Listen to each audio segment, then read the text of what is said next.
All right. Hello, everybody. It's Allan Acton, and I'm here with my good friend Cristina Maresca. She is the owner and founder of Peak Endodontics here in Apex, North Carolina, and I have known her for a long time. Welcome. Thank you. Thanks for Yeah. having me. Yeah, we're glad you're here. I wanted to talk a little bit about root canals today, everybody's favorite topic. Everybody loves the idea of that. But before we get started on that, tell me a little bit about like your background and maybe even how you decided to go to dental school. Okay, I graduated from dental school in 1998, I think, more than 27 years ago. I practiced dentistry as a general dentist in Colombia, and that experience was really opened my eyes. I was working in underserved areas, and I saw firsthand the difficulties of the country, and it made me think more about my career. After that, I decided to immigrate to the United States. I worked on my English. I applied for a master's degree in operative dentistry at UNC. That was a 3-year program. That was a wonderful experience. Back then, in order to practice dentistry in the United States, you still had to go back to dental school and complete all the requirements, like any American will do. So I went back and I did dental school for the second time at UNC in North Carolina. Then I practiced general dentistry for 2 years, but I really like and enjoy doing root canals. I know it's kind of like an unusual thing, but I felt like very comfortable with that skill. And so I went back to school, applied to the master's programs, and got in. And that was a specialty training for 3 years. So at that point, I think my family was crazy because I had spent probably 12 years in dental school alone. Right. But it was probably the best time of my life being in dental school all that time. I love being in school. After finish, I worked in wonderful practices for about 2 years, and then I decided to open my practice about 10 years ago. Yeah. And then at the Yeah. beginning, I was lonely. It was a little bit lonely because I was just by myself. But then the director of the program in endodontist retired and joined my practice. And that was great because I was kind of going back to dental school again. We Right. always talk about cases and it made it more fun. And then later on, we have some associates joining the practice as well. And that always, because we always learn from each other. It's always something to learn. Of course, having your own business brings a lot of difficulties and challenges. And you go to dental school for all these years, but you learn nothing about how to manage the practice. But we have good mentors like yourself, and we have all kind of learned along the way. We had the fun experience of going through COVID and how to maneuver dental practice through COVID as well. I think that was probably one of the most difficult times that I Yeah, remember having that was with the fun. dental practice. Yeah, Yeah, but at the same time, if we survive COVID, it's like bring it on. What else, that's right. What right? else you got? Yeah, Yeah, what that's else? right. Yeah. One of the things that we say at our practice is that we want to change lives through dentistry. And I think for me, one of the things that I love about dentistry is the way that we can make people's lives better. And in our office, that can be a smile makeover, or it can be a toothache, or it can be just keeping you're healthy with your gums. For a lifetime, and I think that you probably see that on a daily basis, where you have somebody that might come in pain, and you're able to take them from being in a lot of pain with a toothache and then getting them to feel better. And I want to know a little bit about how that makes you feel. And like, is that one of the driving forces for one of for what you do? And maybe also talk a little bit about how you might, a lot of times people think, I don't want to get a root canal because it's going to hurt, but it's really the root canal that gets you out of pain. I think that on TV, root canals have a bad rap, and we'll talk a little bit about that. So, I really like endodontist because it's a focus specialty. So, Mhm. 100% of my time, 98, I do in root canals and other things associated with root canals.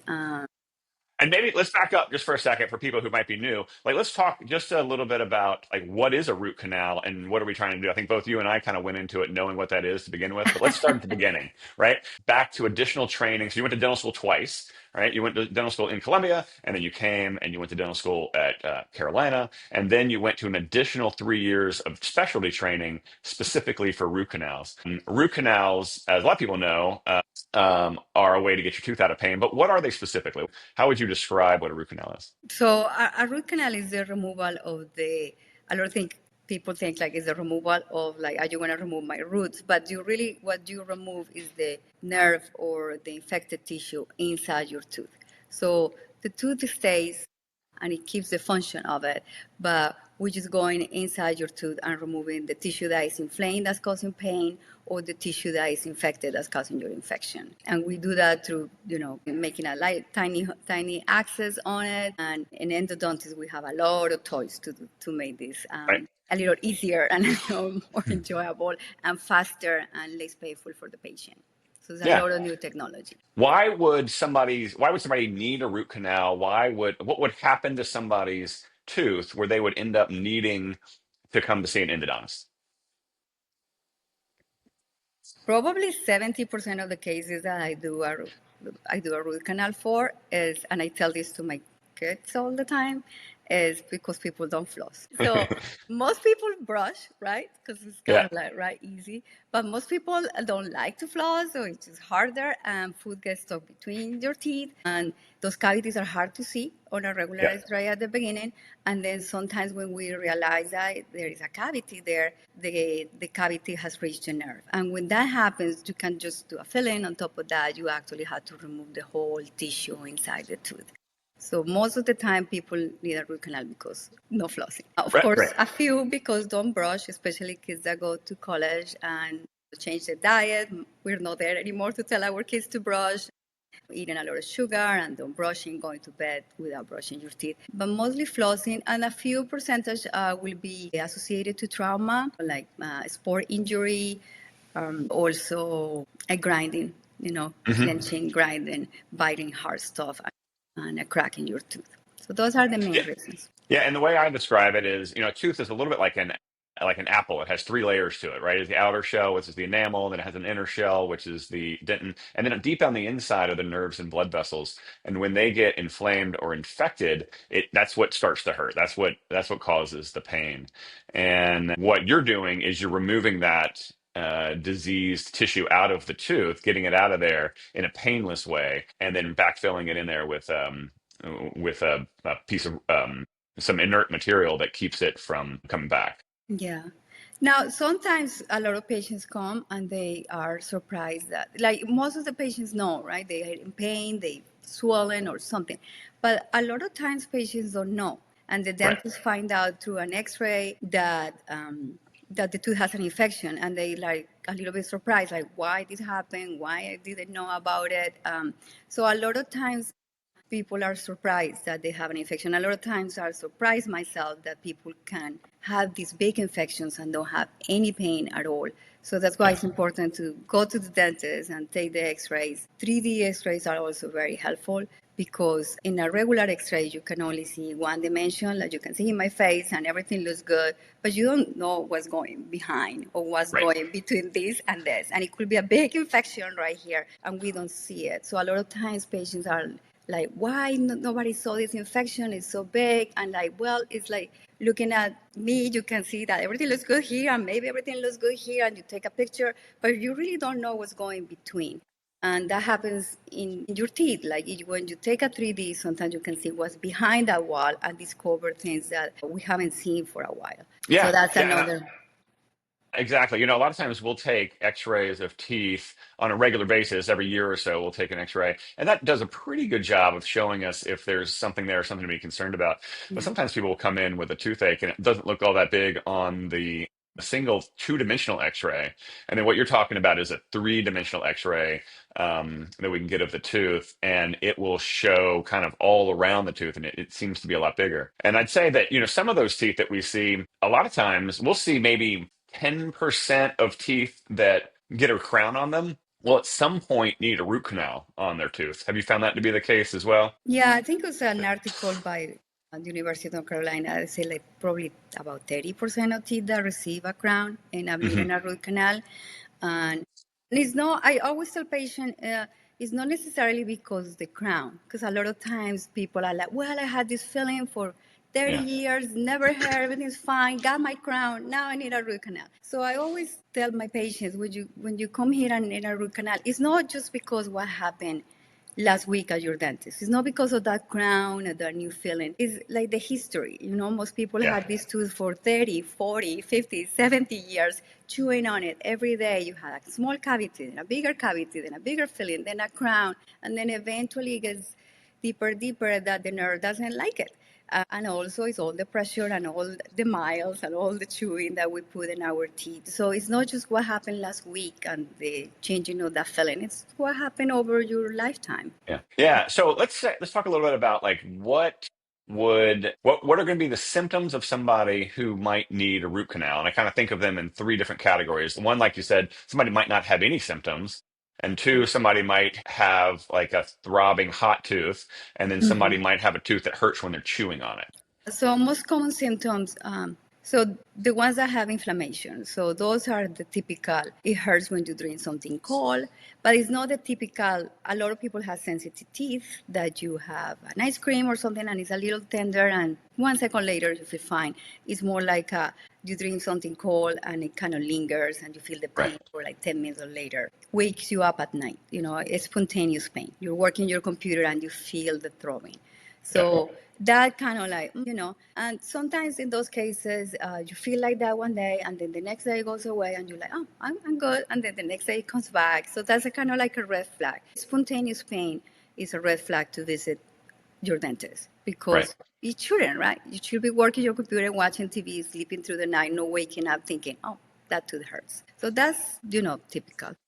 Yeah, I get patients every day who are like, my tooth is sensitive. I'm worried about something might be wrong with it. And then Hmm. we check it and it's cold sensitive. And once the cold air or once the cold water is removed for after a few seconds, that gets better. And so that's a sign that actually that's the tooth is healthy. So sensitive teeth can be a sign of a healthy tooth, but it's when you drink something cold or you drink something or you get something cold on there and it lasts for more than a minute or 5 minutes and it's still there once the cold is removed. That tends to be one of the things that I'm looking for. I think it Yeah, sounds like you're looking for that too. That might be the sign that that tooth could need a root canal. And I think, saying if it wakes you up at night, I've also found that to be the case. yeah, You that's got a right. toothache that wakes, yeah, Yeah. yeah, One of the first symptoms, and it's kind of ignored a lot because it's the first, those are the first fibers that feel pain, are the ones that perceive hot. So okay, even though cold is kind of later, but the first early is a heat. So when okay, patients are like, when I drink my coffee, it hurts, only with heat is also a yeah, red flag. So heat, there's two things when patient says it's heat sensitive, and funny, sometimes patients come with a cup of ice hmm, and drinking very cold water, and they say it makes it feel better. So it's like, interesting. yeah, that's a root canal.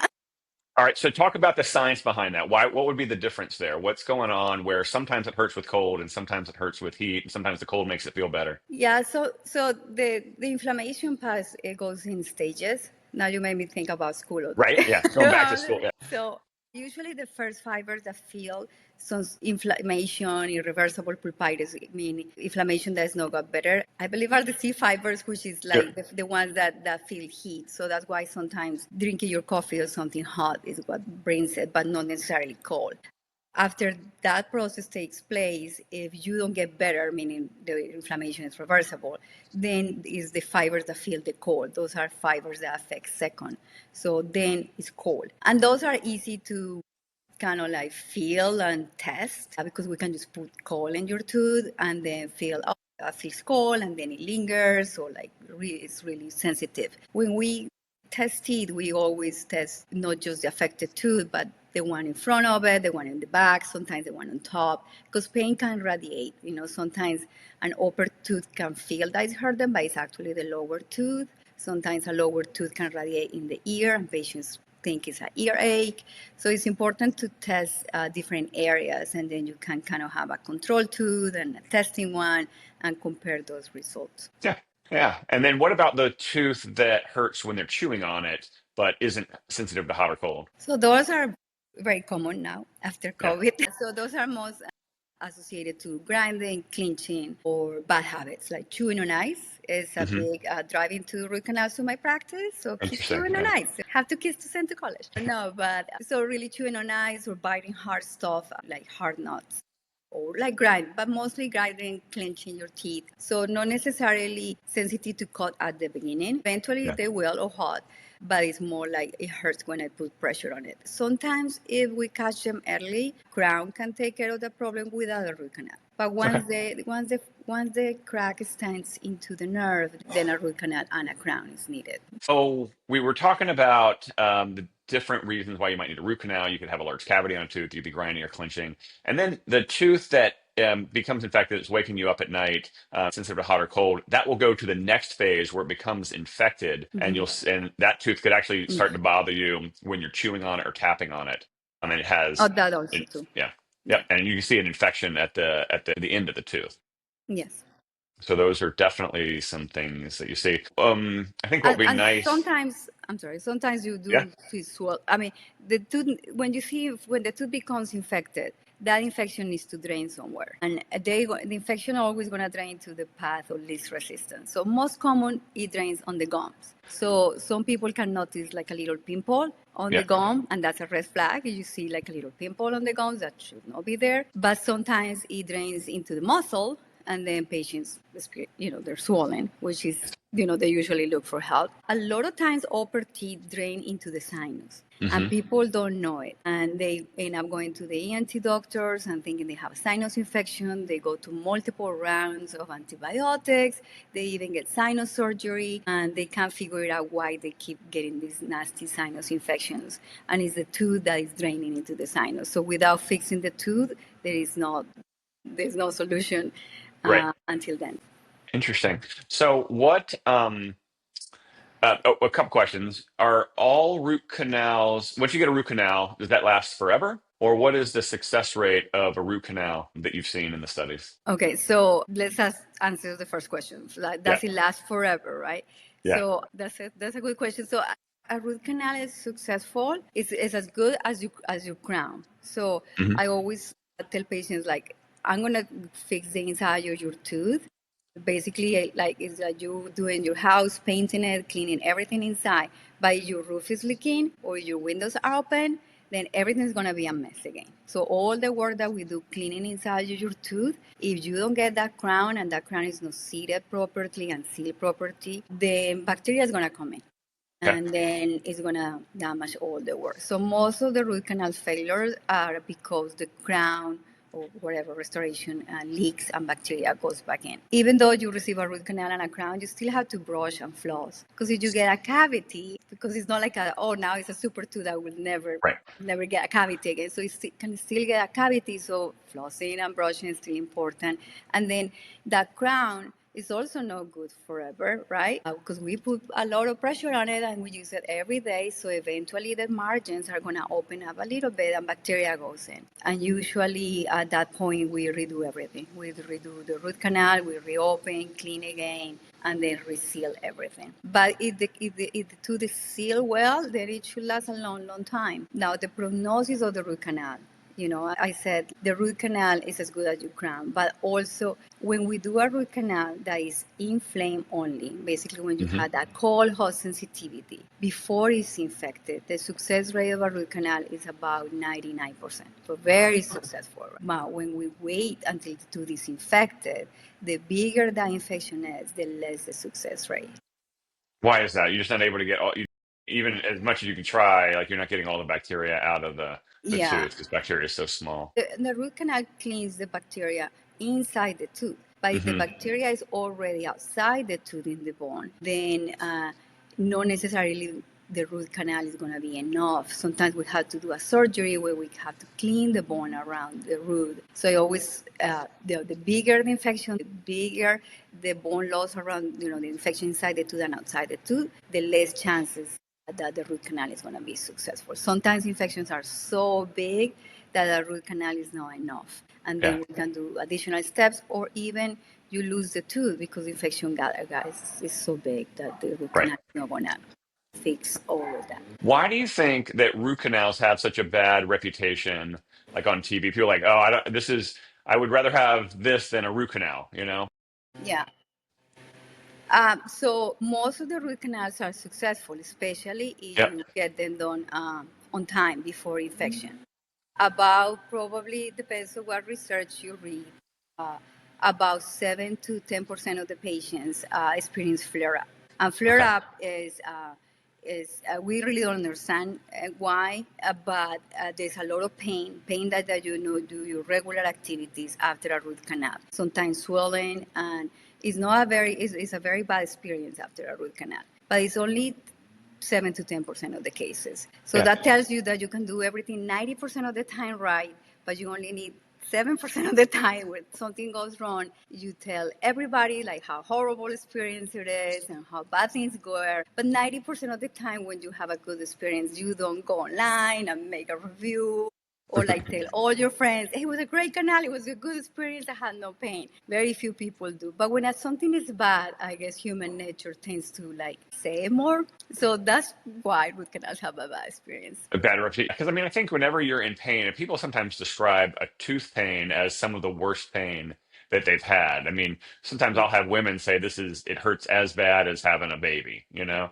Yeah. And I'll see people that come in, and, you know, sometimes in our practice, if somebody comes in with a toothache that's really hot, I'll even get them numb because a lot of times they haven't slept well the night before, they haven't eaten or had anything to drink because everything hurts. And so if we can, even if we're not going to do the root canal at that time, if we can get them numb, get them a little bit of relief, they can have something to eat or drink, go home, get a little bit of some sleep before Yeah. they end up getting the root canal. And, you know, a lot of times we'll start somebody off, first round is like we'll start somebody off on an antibiotic just to get them through the first couple of days while that tooth is hurting them, so they can end up getting that root canal done at your office. Let's talk a little bit about what the experience would be like at your office if you needed a root canal. Maybe just like how somebody would get scheduled or how they would end up at your office to begin with, and what that first visit would be like, and maybe even what it would be like to have a root canal done on a tooth. So usually when you go to an endodontist, unless you're an emergency and you're in pain, that we see you right away. But usually you go first for a consult. From 10 consults that we do, 6 of them don't need a root canal or don't want a root canal. So we usually don't schedule right for a root canal. We schedule for a consultation first. We want to make sure it does need a root canal and it's a good case for it, right? That is going to be successful, and we explain all the success rate and explain everything what's going to happen. In that appointment, people come to our office, they check in, they get a three-dimensional X-ray because it's very important now to see what's between the walls and how big, if there is infection or inflammation, to see all of that in the 3D X-ray. We usually get the regular X-ray from the general dentist, or we take one, and then we do some testing. And the Okay. testings that we do are in the tooth, like palpation, like, we tap around it, percussion, and then we put a little cotton pellet with ice, with coal on it, and we place it on the tooth to see if the tooth is feeling the coal or not feeling the coal. We also measure the gums around to see if the gums are healthy and the bone around the tooth is healthy. And then we ask questions, right? Like, why are you here? Why is it hurt? And those questions help us to come up with a diagnosis. So Yep. diagnosis, a lot of times patients come and like, well, my dentist already told me I need a root canal. Why do we need to do this again, right? So, but you still have to go and verify that what the dentist told you and make sure we got the right tooth. So diagnosis is a puzzle, right? It's all the information that we get from the general dentist, the information we get from the X-rays, the testing, and the patient's chief complaint. So when we have all those pieces together, then we come up with a treatment, either a root Right. canal or no root canal, Yeah. extraction, whatever. So that's the first appointment. Sometimes the root canal happens on the same appointment. Sometimes most common we bring the patient later. A root canal we block about, depends on the complexity of the tooth, about an hour to an hour and a half. Sometimes 2 hours. Most of the time, everything is completed on that appointment. At that appointment, we get the patient numbing, get them comfortable, and we put this rubber dam thing. It's like a plastic cover on the tooth because we're going to use a lot of liquids that don't taste good. We also use tiny instruments, so we don't want anything falling back. And then we made that little hole on the tooth and removed the tissue. We endodontists have a lot of tools to help us look better. We have microscopes. We can see your tooth internally, like really big, so we can see all these different little areas that we need to clean. We also have now we have laser technology in our practice, which is like a power wash inside your tooth that removes all the debris and cleans it. And the light of the laser also kills bacteria. And then we seal the tooth. Most of the time, we place on top of that seal all the roots. We place a temporary filling, and you go back to your dentist after that to get final restoration, usually a crown. A crown. Yeah, that's great. And sometimes maybe the root canal is done through a crown that was already existing, and so Yeah. you might put the filling back into that tooth there to seal that back up. You may not end up needing it. But like I think from a patient's perspective, does any of this hurt? Are they in pain at all? Like, what are you doing to make sure they don't feel anything? Well, numbing takes care of that Yeah. discomfort, right? And So they're not going to feel any of this. they're not gonna feel any. I mean, you're gonna Yeah. feel the numbing. You know, I always Right. say Yeah. that's the hardest part. But after the numbing, and now dentists have so many options for numbing, so many types of Yeah. numbing. So usually we can get a patient very comfortable, and that's some patients require more or less. There are patients that are more difficult to numb than others.